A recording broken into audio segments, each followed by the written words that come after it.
explained and sometimes deflected some of his far-right and more often and not extreme views. Shortly after the news exchange session, Steve Bannon also sat down for an exclusive interview with Arise News' Ohi Odiai and Adesuwa Omoruan. My name is Adesuwa Omoruan, and this is a Arise News channel exclusive with Steve Bannon. Very controversial, I must say. It's great to be sitting down with you one-on-one on this. Well, thank you for coming to the conference, and thank you for coming over here in Scotland and interviewing.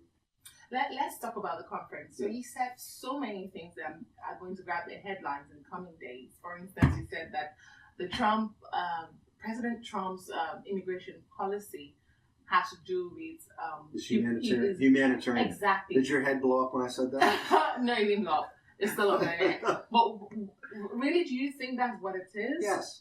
His zero tolerance policy is trying to be humanitarian because he realizes once we move away from that, it's a magnet for all these folks to start coming up, think they're going to be able to get, economic asylum, which you can't. You can get political asylum in kind of very tight rules, although we let in an awful lot of people. The migrants from Central America know this. If you read the interviews in the Washington Post and the New York Times, as they're coming up, they say, hey, we understand we have no chance of political asylum.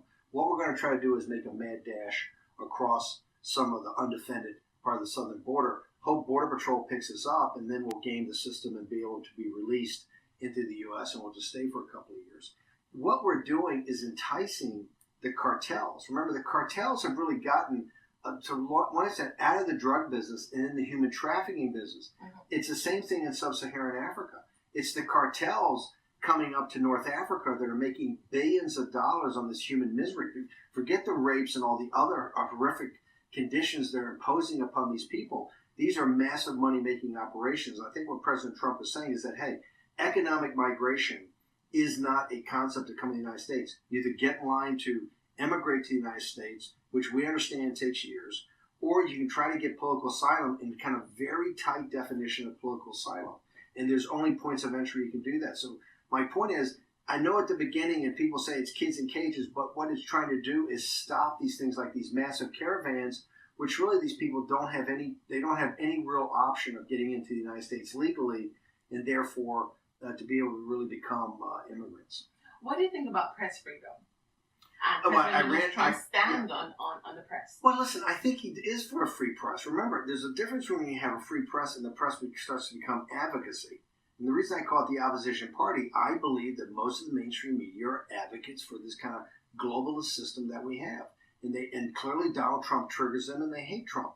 I think in the specific case of CNN is that, yes, CNN does have the right to have their correspondents there, and they should have a senior guy like Jim Acosta, who I happen to know.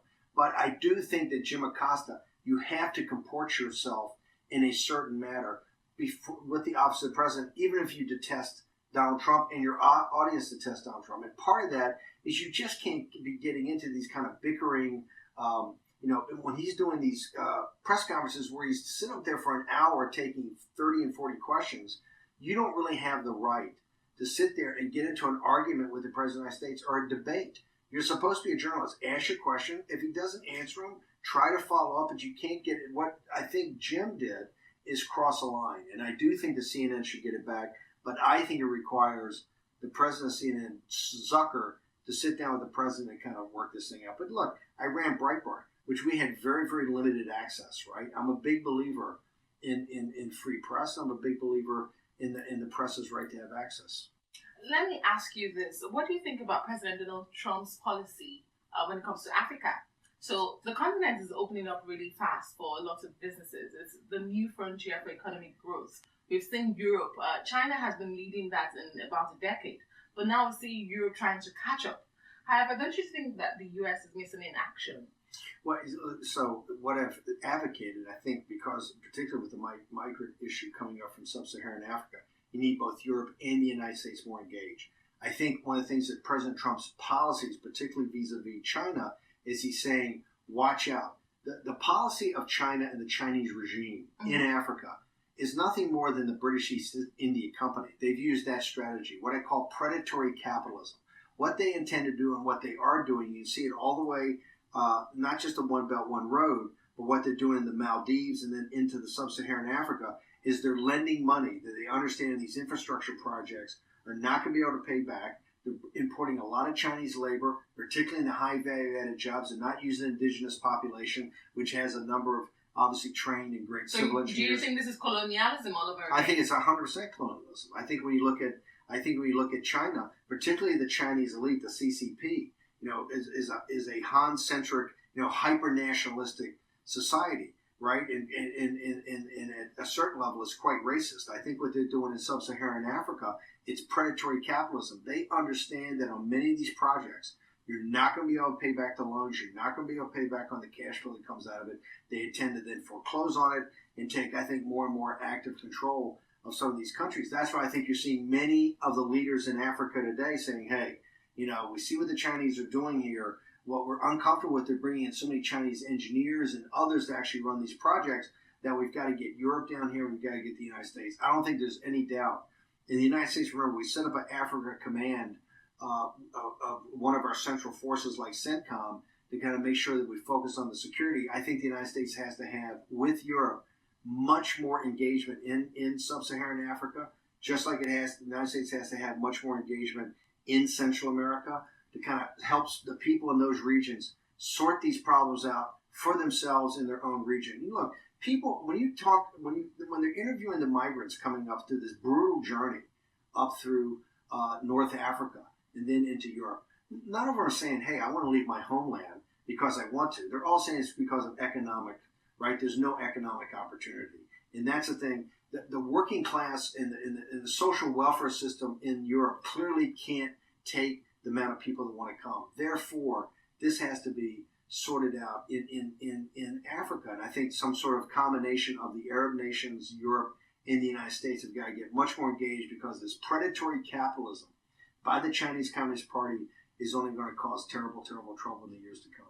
I know you've had a long day. I'm just going to ask you one last question. Sure. You say you're not a journalist, but you've ran an agent in a news company before. Yeah. And there's a growing threat to journalism and journalists. What would you say media should be doing differently? And those who bring this threat, what should be done to them? Well, here's the thing. I think, number one, you have to realize in tumultuous times like we're in, and we are in tumultuous times, right? I don't argue differently. The world has had a kind of governing system. There's a kind of an ongoing revolt about how that's going. We live in, the Chinese curse is you live in interesting times. We live in interesting times. I think what people have to understand when they come into journalism today is like, I travel around with security. I never asked for this.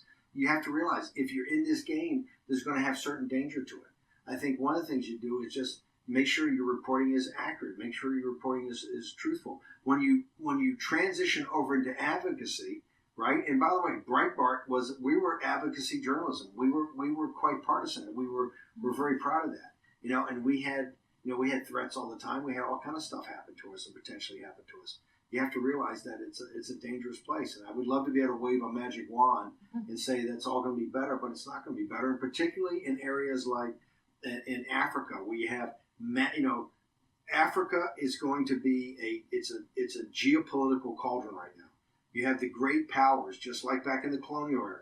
You have the great powers are all thinking, China's coming in with massive amount of capitalism, Europeans and Americans, and clearly Africa has fought so hard for its own independence, right? That's going to be really incumbent upon journalists, the fourth estate, to help with that independence. But the reality is going to be very, very tumultuous times, and I think people that come in this profession have to understand that it's going to be a dangerous profession.